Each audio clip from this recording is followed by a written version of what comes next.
ओम नमः सिद्धेभ्यः। ओम नमः सिद्धेभ्यः। ओम नमः सिद्धेभ्यः। मंगलम भगवान वीरो मंगलम गौतमोगणी मंगलम कुंद कुंदाद्यो जैन धर्मोस्तु मंगलम सर्वमंगल मांगल्यम सर्वकल्याणकारकम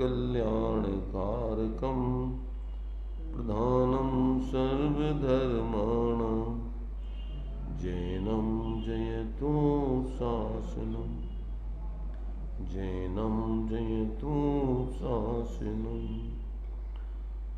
सकल विभाव अभाव कर किया आत्म कल्याण परमानंद सुबोधमय नमो सिद्ध भगवान आत्म सिद्धि के मार्ग का जिसमें सुभग विधान उस समाधियुत तंत्र का करूं सुगम व्याख्यान।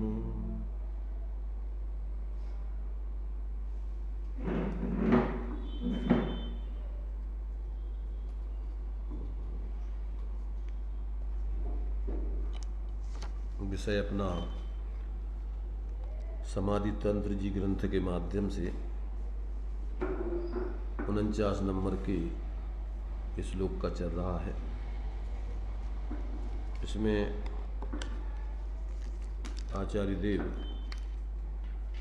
क्योंकि ग्रंथ का नाम है समाधि तंत्र,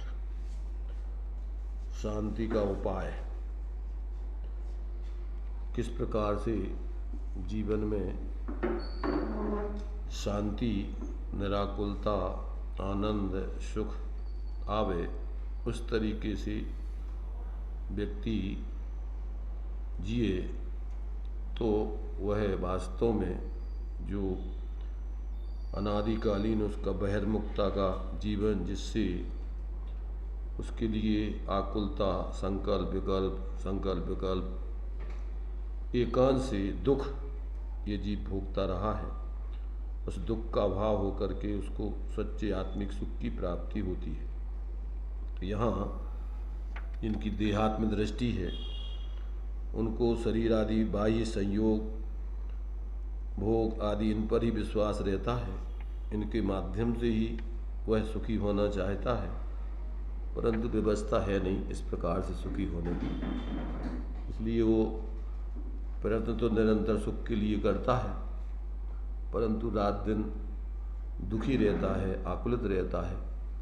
ये बात आचार्य देव यहाँ बताकर, जो जीव अपने आत्मा में ही, जिनकी आत्मदृष्टि है, अपने स्वरूप पर ही जिनको विश्वास है, बाह्य पदार्थों में उनको अपनेपन का विश्वास नहीं है, ऐसे सम्यक दृष्टि जीव ही वास्तव में सुखी होते हैं, निराकुल होते हैं, अतीन्द्रिय आनंद को पाते हैं और क्रम से वो धर्मात्मा पूर्वक परमात्मा बनते हैं।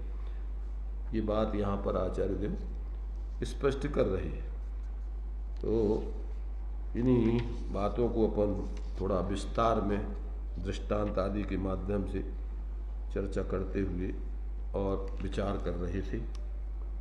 इसमें अभी जो पॉइंट है कि ये जीव जब तक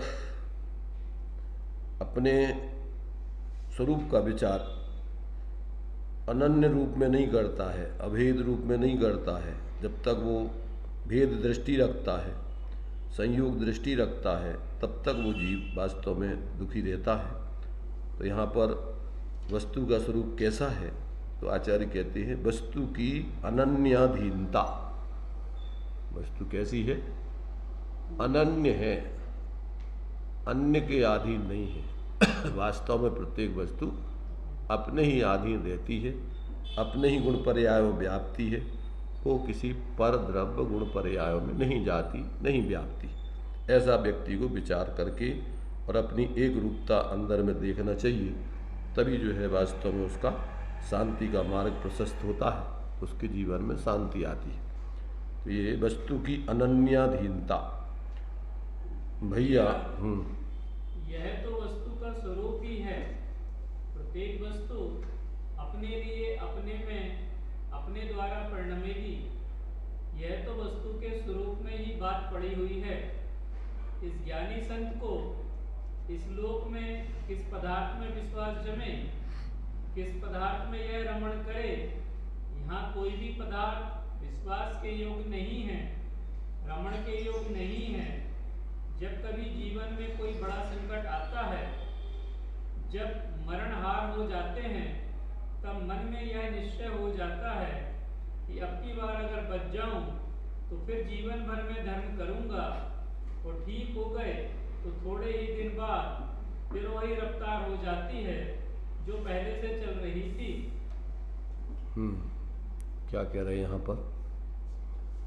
जीवन में मोही जीवों की ऐसी दशा है, मोही जीवों की ऐसी दशा चल रही है कि जैसे एक दृष्टांत आता है बुंदेलखंड में कि बंदर जब ठंड का मौसम आता है तो कहते हैं घर बनाएंगे, घर बनाएंगे, घर बनाएंगे, और जैसे ही ठंड ख़त्म होती है और फिर भूल जाते हैं सब ठंड वंड को। ऐसे ये संसारी जीवों की दशा है। ये कहते हैं कि ये जो है जब पाप का उदय आता है तो धर्म की सोचता है कि भैया अब की अगर बच गए, अब ऐसी स्थिति हो गई तो अब जरूर बिल्कुल धर्म करेंगे। अब बिल्कुल हम, अभी जब कोविड की ये स्थिति चली थी तो लोग बाग बिल्कुल ऐसे, अरे अब तो दुकान मकान पे जाना ही नहीं है भैया, अब तो बस। और जैसे ही कोविड दूर हुआ सब भूल गए, अब धर्म पे आना तो ठीक, जितना करते थे वो भी बंद। कहने का मतलब ये है कि दुख में सुमरण सब करें, सुख में करें न कोई, और जो सुख में सुमरण करें तो दुख काहे को हुए। जो व्यक्ति बाहर की अनुकूलताओं में क्या करते हैं, अपने को सुखी नहीं मानते हैं और सच्चे सुख को उस अनुकूलताओं में खोज करके अपनी स्वरूप आराधना में लगते हैं, उनके जीवन में फिर पाप का आश्रयबंध न होकर प्रतिकूलताएं नहीं आती हैं। फिर क्रमशः उनके जीवन में वास्तव में शाश्वत सुख के साथ साथ बाहर का भी, जब तक वो संसार में रहते हैं, सारी अनुकूलताएं, सारी सुख सुविधाएं उनके पाई जाती हैं, परंतु भ्रम में नहीं होते। वो बाहर की सुख सुविधाओं में वो सुख नहीं मानते, उनमें उलझते नहीं हैं। वो अपने उस आत्मिक सुख को ही सुख मानते हैं, उसी की पूर्णता करके, और वो इस संसार के दुखों से छूटते हैं। ऐसा यहाँ पर अभी दृष्टांत दे रहे हैं वो कि जो ऐसे जो है कहते अब जो है अपने लिए कि भैया अब की बार बच जाएंगे तो जरूर धर्म करेंगे, अब फिर इसके बाद इसमें नहीं उलझेंगे। तो देखिए, कष्ट में धर्म की सुध, आगे का दृष्टांत उसी संबंधित है। कष्ट में धर्म की सुध। कोई लोभी आदमी नारियल तोड़ने के लिए एक नारियल के पेड़ पर चढ़ गया, वहां फल तोड़ने लगा। फल तो तोड़ लिया, पर नीचे उतरने लगा तो बड़ा भय लगा। सोचा कि अब तो उतर नहीं सकेंगे, मरण ही निश्चित है। सो संकल्प करता है कि हे भगवान, हम उतर जाएं तो 100 वामन जिमाएंगे। जरा सी हिम्मत किया तो थोड़ा सा नीचे उतर आया। अब यह सोचता है कि 100 तो नहीं पर 50 जरूर जिमाएंगे। फिर कुछ और नीचे उतरा हिम्मत करके, तो कहता है कि 50 तो नहीं पर 10 जरूर जिमाएंगे। जब बिल्कुल नीचे उतर आया तो सोचा कि वहाँ उतरे तो हम हैं, बामनों को हम क्यों जिमाएं। तो अपने जीवन में ही देख लो, जब बहुत वेदना में हो जाते हैं तब ख्याल होता है कि ऐसा दुर्लभ नरजीवन वो व्यर्थी गवा दिया। क्या हाथ लगा, 50-60 वर्ष की उम्र बिता डाली, अब भी सूने के सूने हैं। ये घर घर की कहानी है, प्रत्येक जीव की, मोही जीवों की कहानी है कि ये जो है परेशानियों में सोचता है कि हे भगवान, अब ऐसा हो जाए तो अब जरूर ऐसा करेंगे, ऐसा करेंगे। और जैसे ही मुसीबतें धीरे धीरे कम होती जाती हैं और भय ख़त्म होता जाता है, फिर वो अपनी वही रफ्तार में आ जाता है फिर वो विषय कसायों में संसारिक कामों में रच पच जाता है, फिर वो भूल जाता है प्रतिज्ञाएं सब। ऐसा अपन पढ़ते कि अपन जो है नरकों में कसमें खाई, अब की बार यदि हम मनुष्य पर्याय में आ जाएंगे तो अब हम बिल्कुल ऐसी गलती नहीं करेंगे, और यहाँ आकर के भूल ही गए कि कहाँ थे, क्या था, क्या किया, क्या नहीं किया। तो इस प्रकार से यहाँ पर अपने लिए याद दिला रहे हैं भैया। 6 ढाला में जैसे अपन को 4 गति के दुखों की याद दिलाई, उनके कारणों को बताया 2री ढाल में, 3री ढाल में भैया तुम्हारा हित ये है, ये मार्ग है उसका, ये इस प्रकार से अगर चलोगे तो सुखी हो जाओगे। अब फिर भी यदि जीव ना समझे, ना गलती छोड़े, तो उसके लिए जिम्मेदार वो स्वयं है, कोई उसके लिए जिम्मेदार नहीं। ऐसा जो है यहाँ पर आचार्य देव बार बार अपने लिए संबोधन कर रहे हैं। अब अविद्या के संस्कार किस प्रकार से जीव में पाए जाते हैं उसका स्पष्टीकरण। अविद्या संस्कार भैया पर प्रसंग में पड़े हुए इतने दिन तो हो गए, कुछ भी हाथ लगा हो तो बताओ। आत्मा के गुणों के विकास में वृद्धि हुई हो अथवा शांति या आनंद की वृद्धि हुई हो तो बताओ। अरे वृद्धि तो क्या, अशांति ही बढ़ती जा रही है और गुणों की अवनति ही होती चली जा रही है।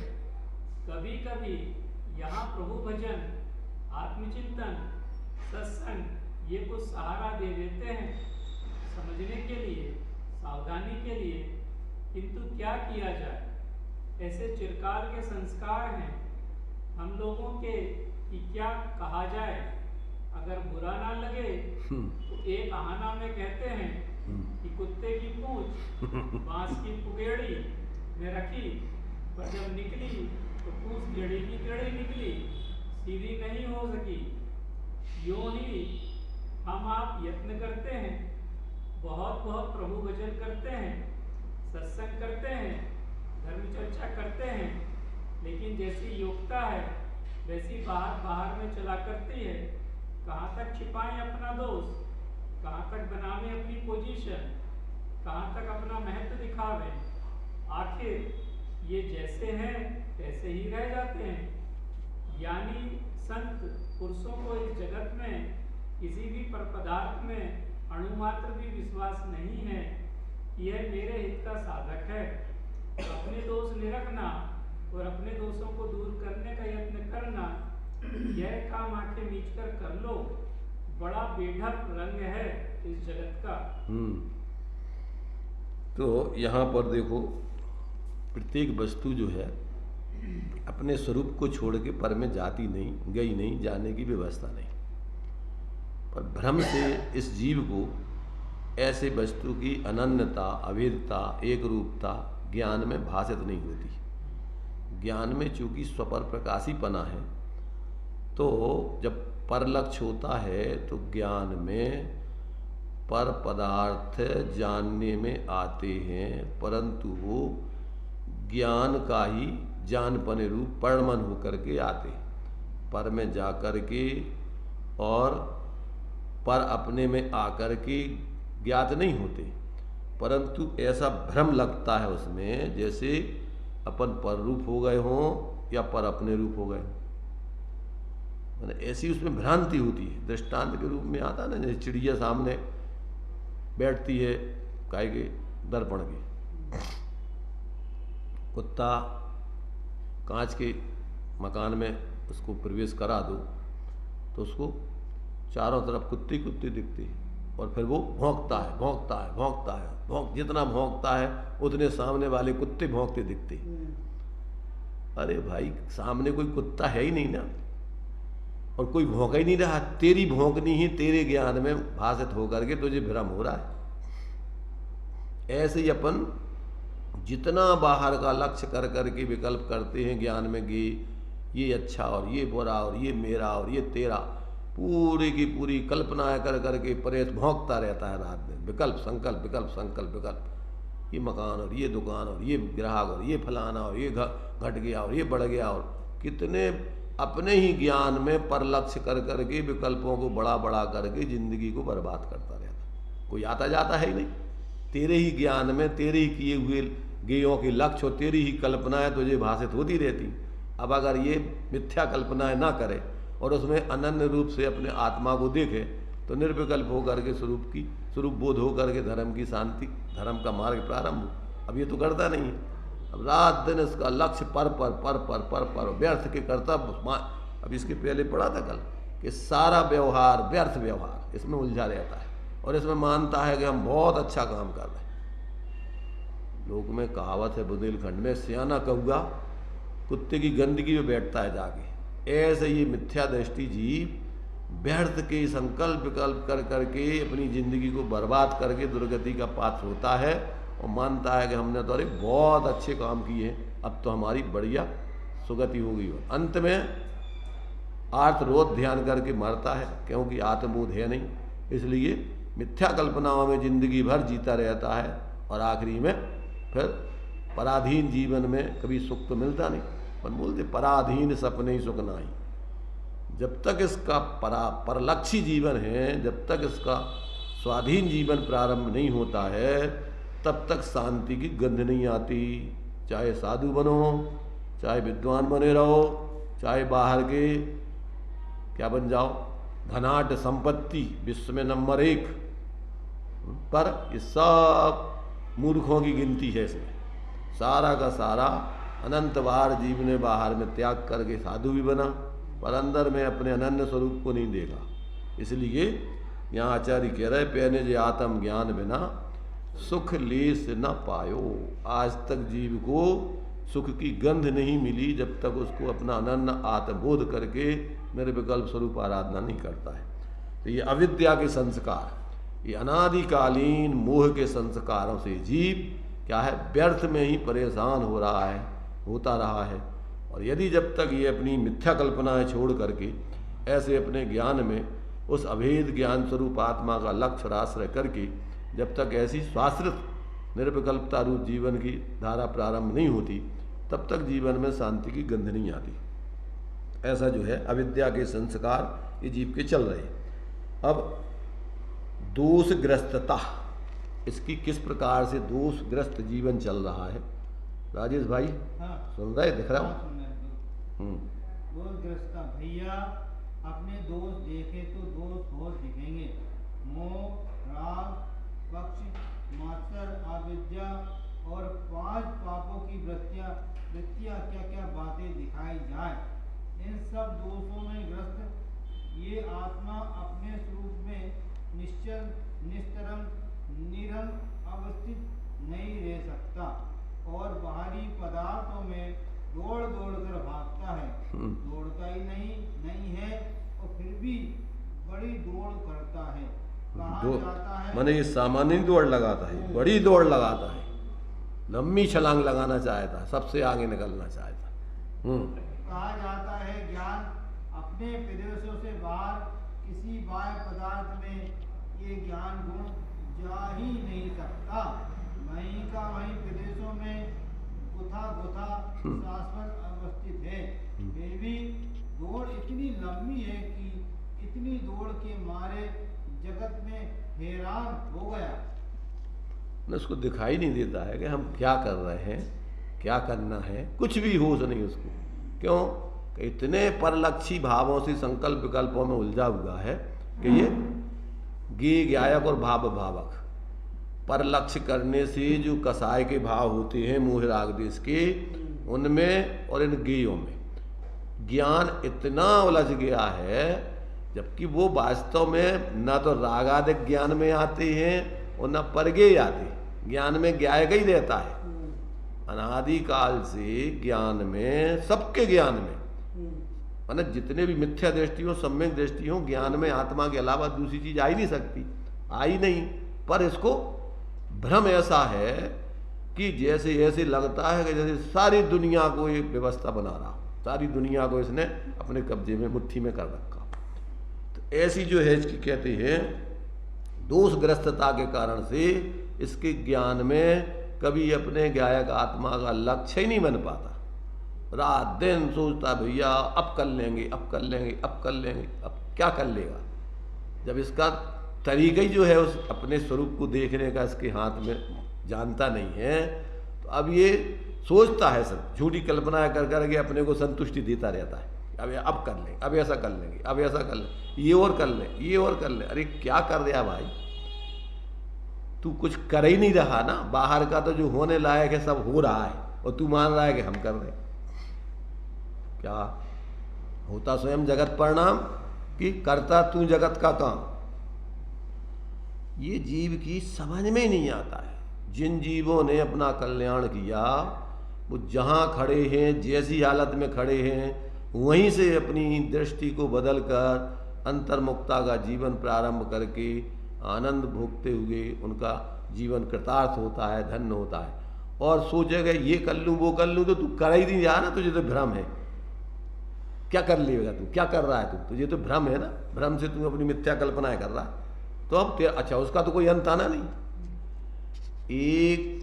एक संकल्प करके और उस विकल्पों में उलझ जाता है तो उसके आश्रित इतने विकल्प खड़े होते हैं कि उसके लिए फिर पता ही नहीं पड़ता कि कब उसकी जिंदगी पूरी हो जाती, और उन एक संकल्प के विकल्पों की पूर्ति नहीं कर पाता। संकल्प और विकल्प, संकल्प माने पर पदार्थों का एकत्व, ममत्व, कर्तृत्व, स्वामित्व, भोक्तृत्व कुछ भी कर लिया तो क्या होगा फिर?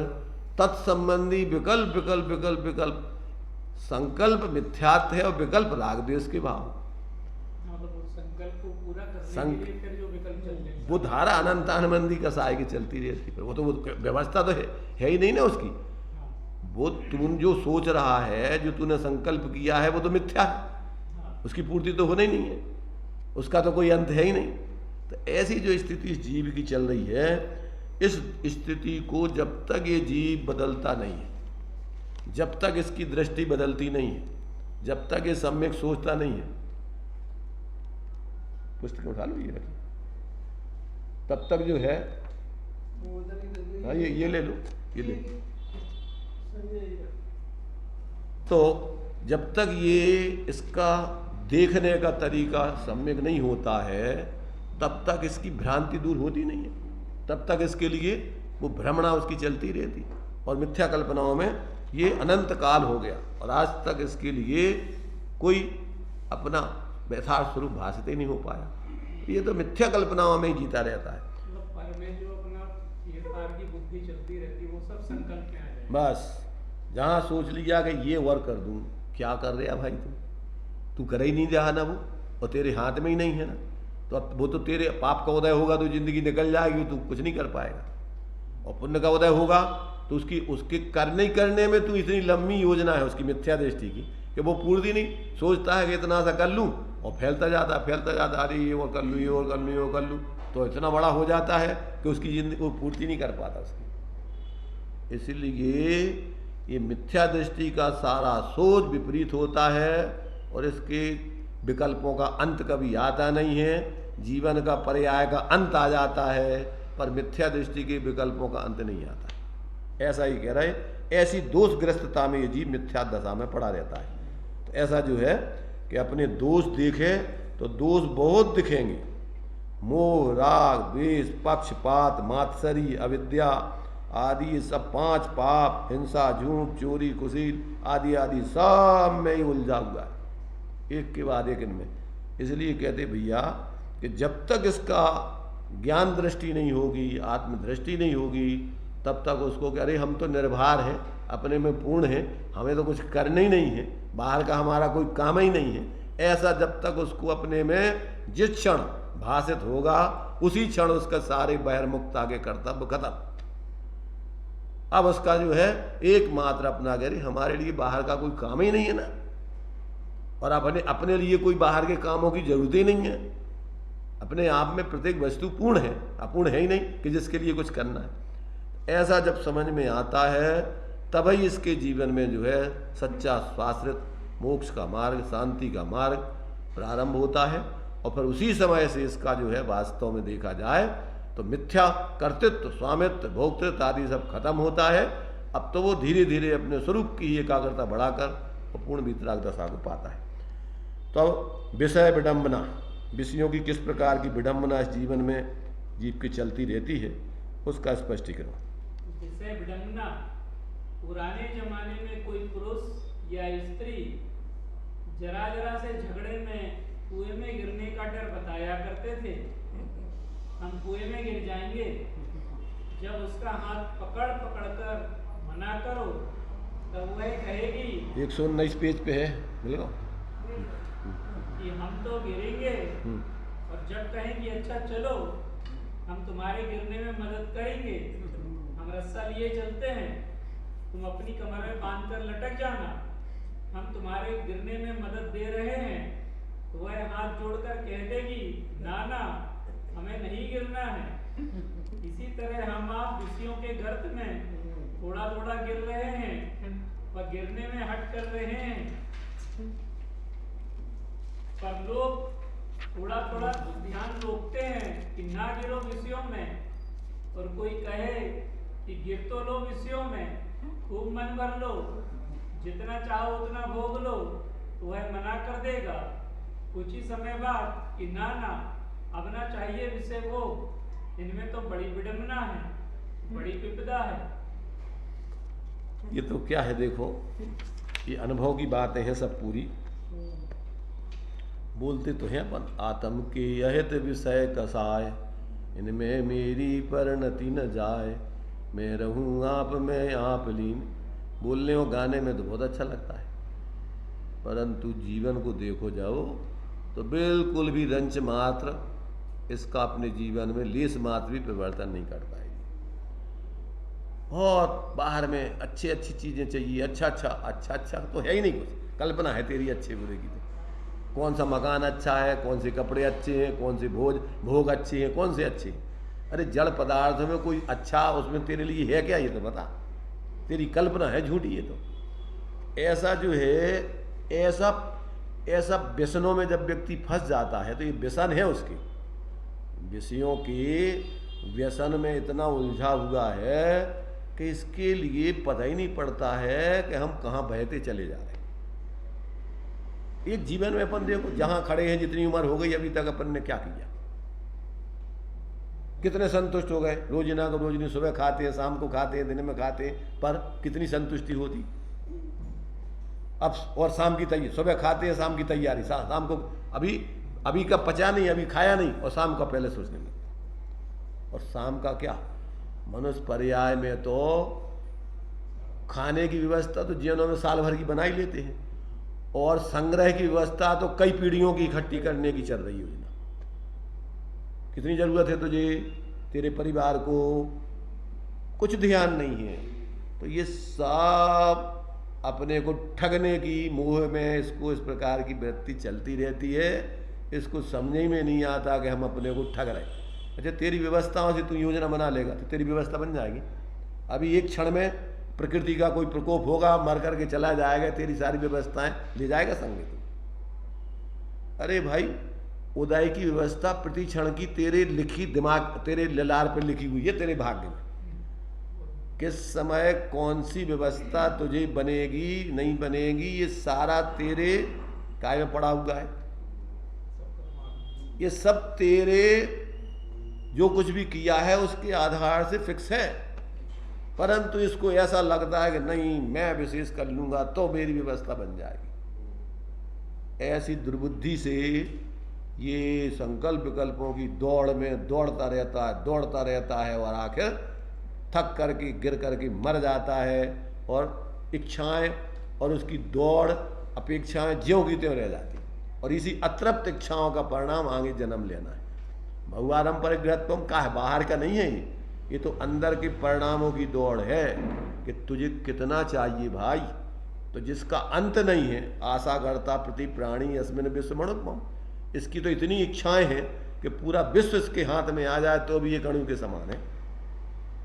क्या मिल जाएगा तुझे? ऐसा जीव ये तो दुर्गति का ही पात्र होता है। आचार्य कह रहा है कि ऐसे जो इसकी अनंत इच्छाएं हैं और ऐसी तीव्र आसक्तियां हैं, इस जीव की दुर्गति अवश्य होती है।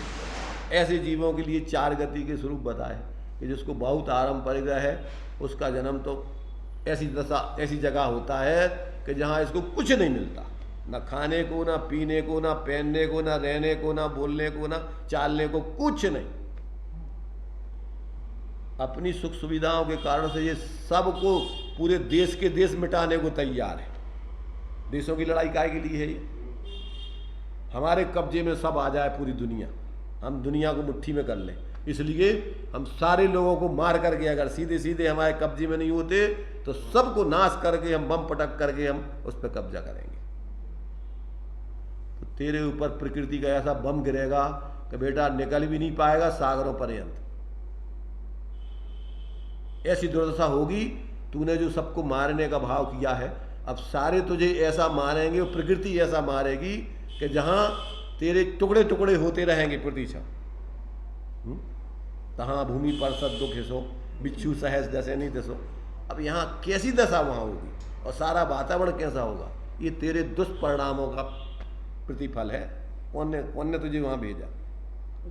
इसलिए यहाँ कह रहे आचार्य भैया, तेरी ये विषय विडम्बना है, कसायों की विडम्बना है, समझ ले और समझ करके छोड़ दे समय रहते हुए तो ठीक है, अन्यथा चल ही रही है चक्र चतुर्गति परिवहन का। इसलिए यहाँ पर अब मेरे लिए पर की हितकारिता का अभाव क्या है कि पर से तेरा हित होने की व्यवस्था ही नहीं है। अगर जब तक ये तेरे ज्ञान में नहीं आएगा कि तेरा हित बाहर से हो ही नहीं सकता, हुआ ही नहीं, व्यवस्था ही नहीं है, अपना हित अपने स्वरूप को छोड़ के बाहर कुछ नहीं, तब तक इसके लिए जो है वास्तव में इसकी अंधी दौड़ खत्म नहीं होती है। तो यहाँ पर देखिए, मेरे लिए पर की हितकारिता का अभाव, इतनी ही विडम्बनाओं को अनादिकाल से यह जीव सहता हुआ आज मनुष्य हुआ है, पुण्य का उदय है। पर यहाँ के मायामय लोगों में अपनी पोजीशन रखना चाहते हैं।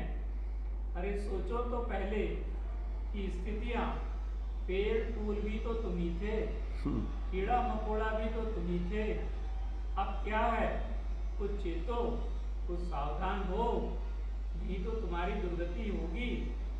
इस 4 दिन की चांदनी को पाकर इतराने में क्या पूरा पड़ेगा? यह जगत विश्वास के योग नहीं है। इसका अर्थ यह नहीं है कि मैं तो बड़ा विश्वासी हूँ और समस्त लोग विश्वास के काबिल नहीं हैं। यह अर्थ नहीं है कि मेरे हित के लिए मेरे सिवाय प्रत्येक पदार्थ चेतन या अचेतन कोई भी समर्थ नहीं है। मैंने यहाँ पर कहते भैया, विश्वास का अर्थ क्या कि अन्य किसी पर पदार्थों की सत्ता नहीं है और उनका अपना परिणाम नहीं है, ये बात नहीं है।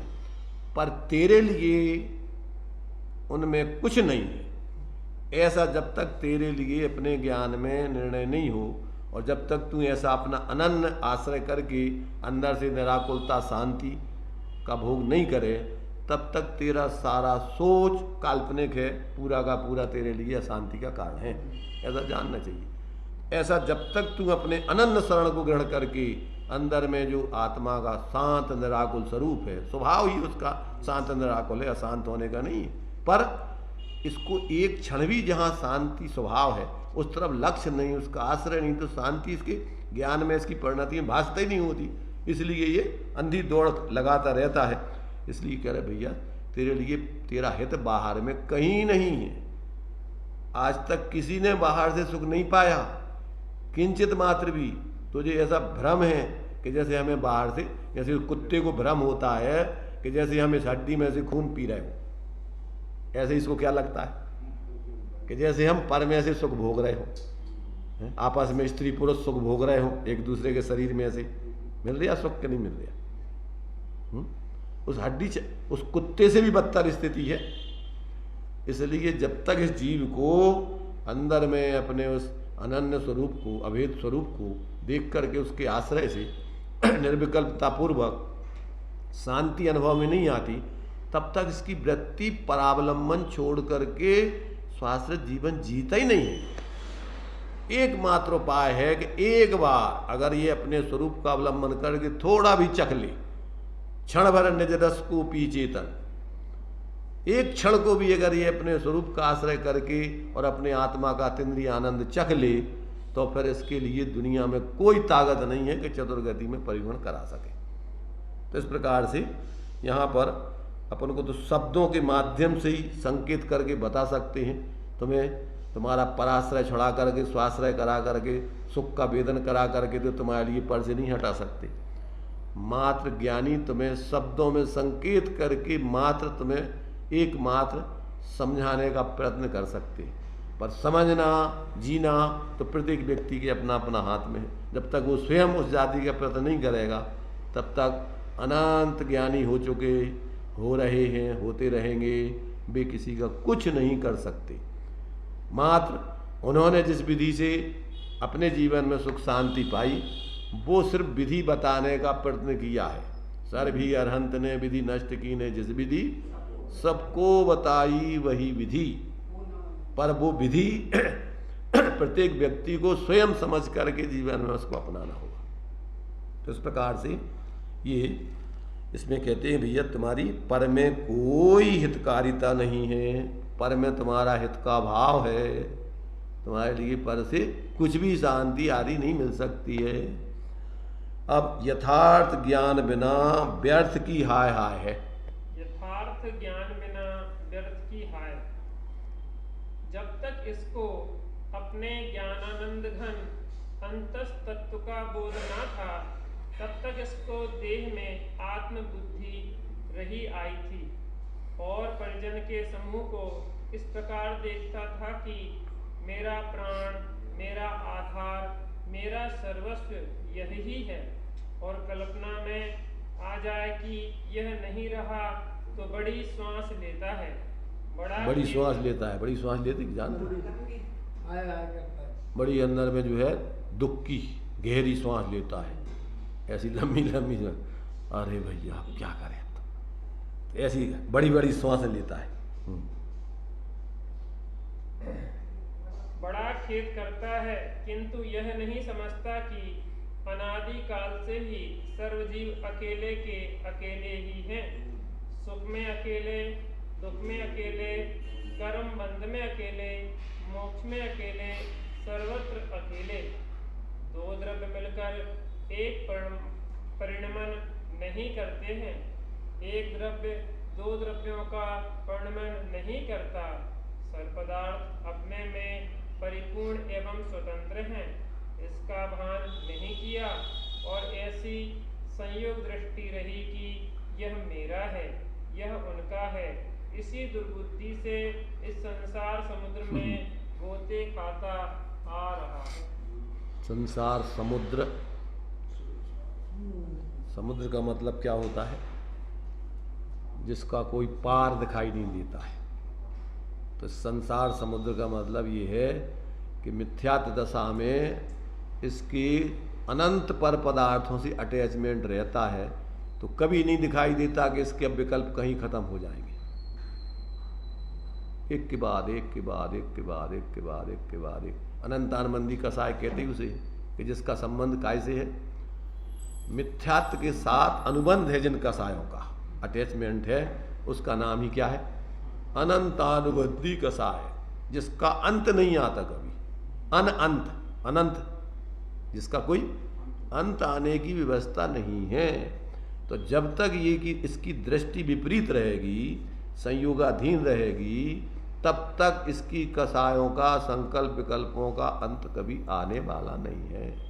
तो ऐसा जो है, जब तक इसको वास्तव में क्या है कि यथार्थ बोध नहीं होता है, तब तक ये अपनी दुर्बुद्धि से क्या करता रहता है? निरंतर इस प्रकार विपरीत सोच सोच करके राग द्वेष मोह में पड़ा रह करके और अपने संसार को ही बढ़ाता रहता है, लंबाता रहता है। इस प्रकार से ये अनेक अनेक दृष्टिकोणों से अपन को अपनी गलती बता रहे हैं, यथार्थता का बोध कराने का प्रयत्न कर रहे हैं। अब इसको जब तक खुद का ऐसा ज्ञान में जात्यंतर परिणमन न हो, तब तक उसके लिए इन समस्याओं से दूर करने वाला कोई दूसरा नहीं। आगे देखिए। निज चेष्टा का विपरीत आक्रमण, जरा यथार्थवाद और निमित्त दृष्टि दोनों को साथ लगाकर देखो तो जिसको माना यह मेरा सर्वस्व है, यह मेरा परिजन है और ये मेरे कुछ नहीं है, इनसे मुझे कुछ लाभ नहीं है, तो जिन्हें माना कि ये मेरे हैं, ये मेरे सर्वस्व हैं, उन्हीं के पीछे सारा तन, सारा मन, सारे वचन सब न्यौछावर किए जा रहे हैं। उन नाती पोता बाल बच्चों में ही सारा व्यय किया जाता है। कितना गहरा पक्ष है इस व्यवहारिक जीव का, पर करे क्या? जैसे चोर चोरों का ही मोहल्ला हो तो वे सब भाई भाई हैं। अब उन्हें चोर कौन कहेगा? इसी प्रकार मोही मोहियों का यह संसार है। इसमें कौन एक दूसरे को मूढ़ कह सकता है? मोह की कला जिससे जितनी ऊंची बन जाए वह यहाँ चतुर माना जाता है। यह है मूढ़ पुरुषों की कथा। देखो चोर चोर मुँह से रे भाई। कितनी गजब की व्यवस्थाएं हैं। सब एक दूसरे की प्रशंसा, एक दूसरे की बहादुरी की जो है उनके लिए जो है शाबाशी देते रहते हैं, मालाएं पहनाते रहते हैं और अपनी मूढ़ताओं का पोषण करके और एक दूसरे की पीठ ठोकते रहते हैं। जितना ज़्यादा मूढ़, जितने गिनीज बुक्स में नाम मिलेंगे आपको, जितने जो है अपने आप को संसार की बहादुरी के नाम दिखाएंगे, ये समझ लेना कि सबसे बड़े मुखिया हैं संसार के। क्या यानी इन जीवों की बड़ी दुर्दशा है। अच्छा, वैसे तो देखो मिथ्या दशा में बाहर में कौन कितनी प्रसिद्धि पा रहा है ये बात अलग है, पर किसके अंदर प्रसिद्धि पाने की अंदर रुचि भावना नहीं, रस नहीं है। कौन नहीं चाहता कि हमारा सबसे ऊंचा नाम हो? भी बाहर में व्यवस्थाएं बनना नहीं बनना एक बात है, पर अंदर में तुम्हारी चाह कितनी, प्रत्येक व्यक्ति की चाह क्या है? तो जब तक जीव को इसकी इस प्रकार की क्या है भ्रांतिजन्य दृष्टि जब तक खत्म नहीं होगी, अब वो भ्रांतिजन्य दृष्टि को खत्म करने की व्यवस्था कोई दूसरे के हाथ में नहीं है। क्या व्यवस्था अगर दूसरे के हाथ में होती तो अभी तक तो सबके पास इतने बम हैं कि पटके ही जाते समझ रहे ना, पर अपने हाथ में हाथ वो नहीं है, उसकी चाबी दूसरे के हाथ में है। इसलिए क्या है कि वो कुछ नहीं कर पाता। यहाँ दूसरों में अगर अपने कल्याण की व्यवस्था होती तो अभी तक तो कल्याण हो ही गया होता, पर दूसरे के हाथ में कुछ है नहीं और इसको समझ में आता नहीं। इसलिए क्या है कि ये तो बस उसी अंधी दौड़ में अब क्या है सिर पटक करके मार करके क्या करें भैया, अब हम करें का। ज़्यादातर क्या करता है, ज़्यादा अगर किसी से कहो तो क्या करें, बताओ भैया अब हम करें का, इतना तो करत हैं, क्या कर रहे तुम भैया। जो भी अपन मानते, हर व्यक्ति, हर धर्म के व्यक्ति, अपना देश धर्म प्रधान देश है। प्रत्येक व्यक्ति रात दिन धर्म के नाम पर जो कुछ इसकी समझ में आता है वो कर ही रहा है ना, और प्रत्येक व्यक्ति अपने को मान ही रहा है कि हम तो बहुत धर्म कर रहे हैं भैया। नहीं कर रहे, हर व्यक्ति सोच रहा है। देश के मुखिया है तो वे कह रहे हम अपना धर्म कर ही रहे भैया, इससे बड़ा धर्म क्या हो सकता है। हम देश की रक्षा कर रहे हैं, हम देश की सारी व्यवस्था बना रहे कि नहीं बना रहे देखो उदय प्रमाण व्यवस्था बन जाती है तो ये अपनी पीठ ठोक लेता है, एक दूसरे की पीठ ठोक देते हैं। अरे तो न साहब तुम नहीं होते तो क्या होता हमारा देश का। बहुत मूर्ताएं हैं, महापागलपन की वृत्तियां हैं, मिथ्या दृष्टियों के दिमाग में। माने पुण्य का उदय होता है, व्यवस्थाएं बन जाती हैं तो श्रेय ले लेता है, पाप का उदय होता है तो रोता रहता है क्यों नहीं हो रहा है, ऐसा क्यों नहीं हुआ, ऐसा अब क्या करें हम, अब हमने तो खूब प्रयत्न किया।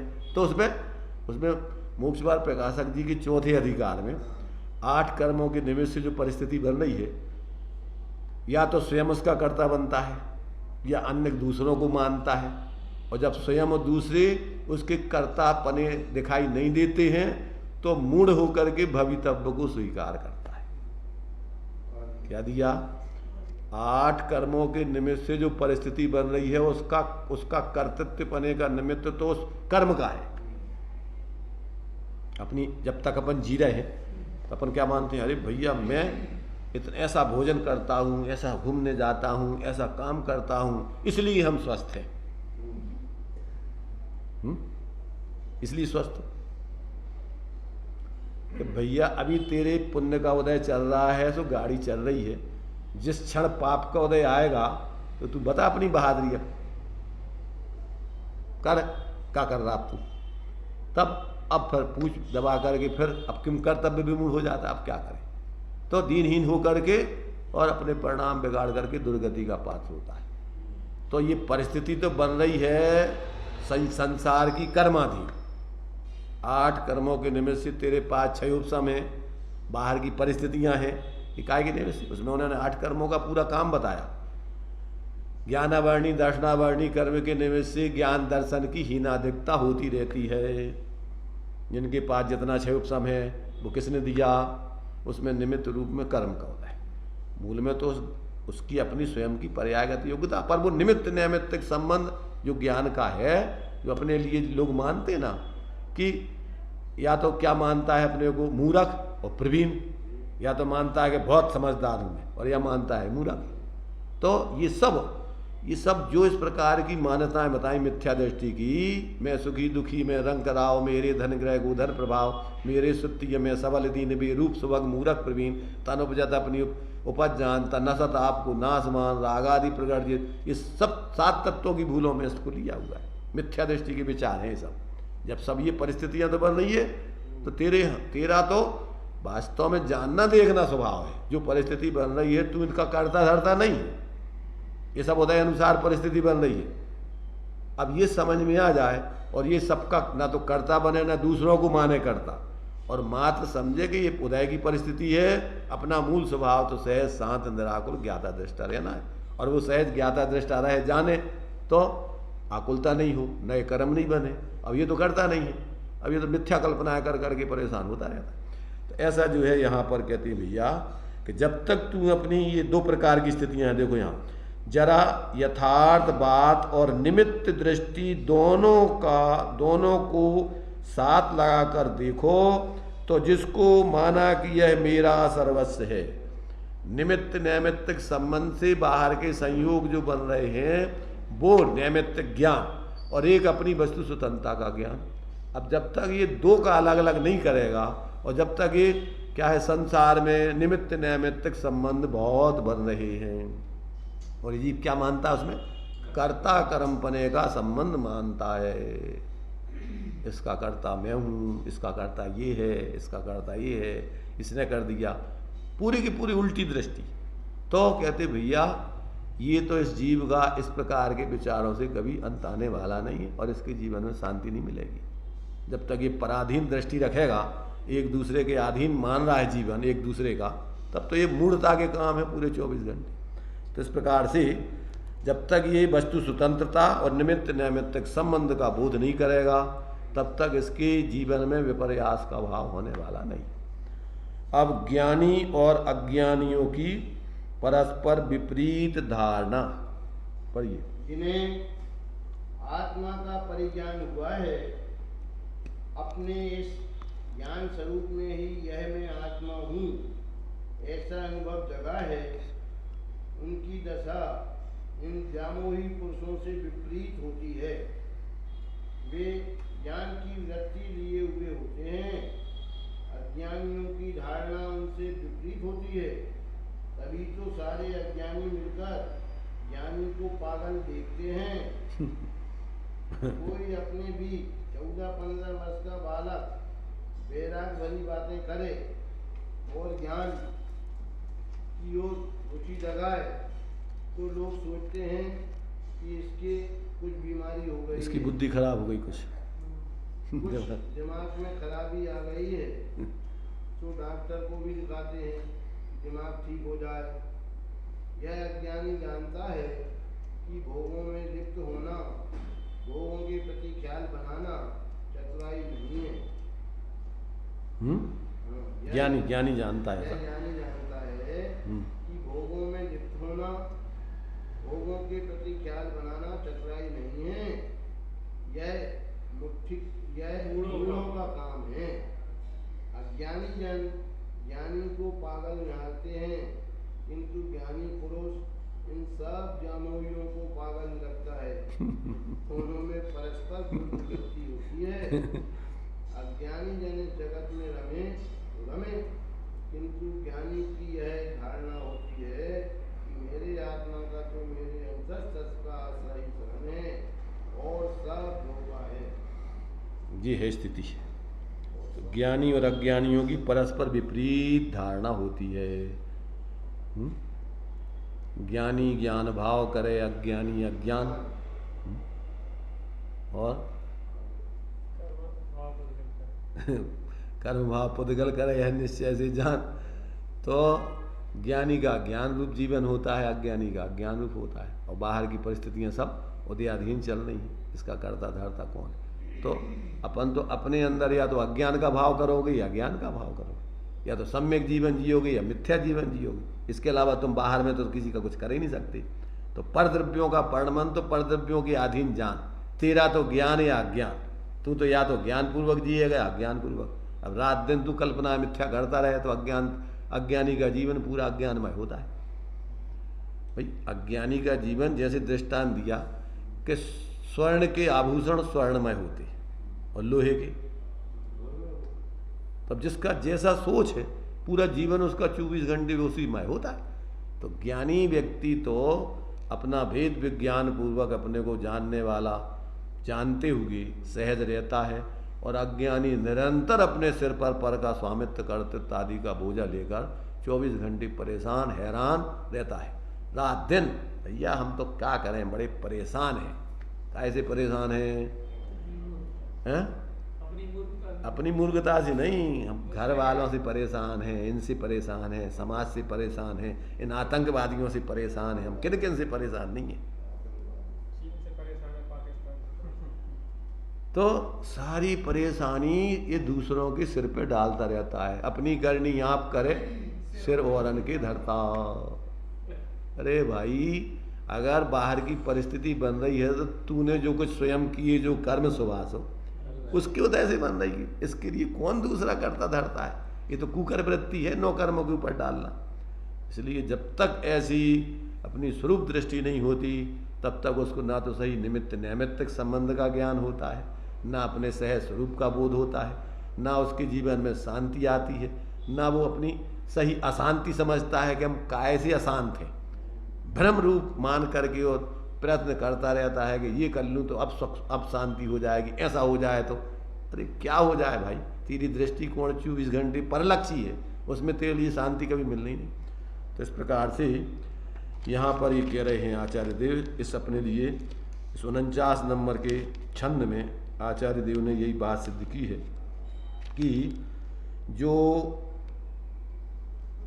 देहात्म दृष्टि रखता है वो निरंतर संकल्प विकल्प करते हुए दुखी रहता है, और जो स्वात्म दृष्टि रखता है उसको अपनी आत्मा के अलावा और बाहर में किसी के ऊपर विश्वास नहीं होता है, किसी का आश्रय नहीं करता है।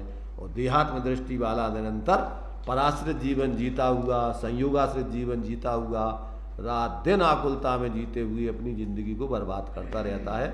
अपना जीवन वास्तव में 24 घंटे आकुलता में जीते हुए इस एक भाव के अनादिकाल से उसकी वही दशा चल रही। तो इस प्रकार से ये दोनों परिस्थितियां बता करके ये प्रेरणा दी है अपने लिए ज्ञानियों ने, आचार्यों ने, कि भैया देहात्म दृष्टि छोड़ो, संयोगाधीन दृष्टि छोड़ो, पर्याय दृष्टि छोड़ो, स्वाश्रित स्वाधीन अपने स्वरूप दृष्टि बना करके सच्चे अर्थों में सुखी हो। इसके अलावा और कोई उपाय नहीं है सुखी होने का। चाहे आज समझो, चाहे कल समझो, चाहे अनंत काल में समझना, एक ही है मोक्ष का मार्ग, शांति का मार्ग सबके लिए। इसमें कोई क्षेत्र नहीं, व्यक्ति नहीं, काल नहीं, इसमें कोई, सभी के लिए, सभी जीवों के लिए, सभी क्षेत्रों में, सभी कालों में एक ही मार्ग है। एक होई त्रयी काल में परमार्थ को पंथ, और साधे जो परमार्थ को वही व्यवहार सम्यक जानो। जो अब व्यवहार मोक्ष मग सुनिए हेतु नियत, जो व्यवहार स्वाश्रय की वृत्ति कराने का कारण नहीं बने वो व्यवहार वास्तव में सम्यक व्यवहार नहीं जानना चाहिए। इस प्रकार से ये 49 नंबर का श्लोक अपने लिए ज्ञानी अज्ञानी का स्वरूप बताकर अज्ञानता छोड़ने की प्रेरणा दे रहा है, ज्ञानी बन करके सम्यक शाश्वत जीवन जीने की प्रेरणा दे रहा है। चलिए अपना टाइम हो गया।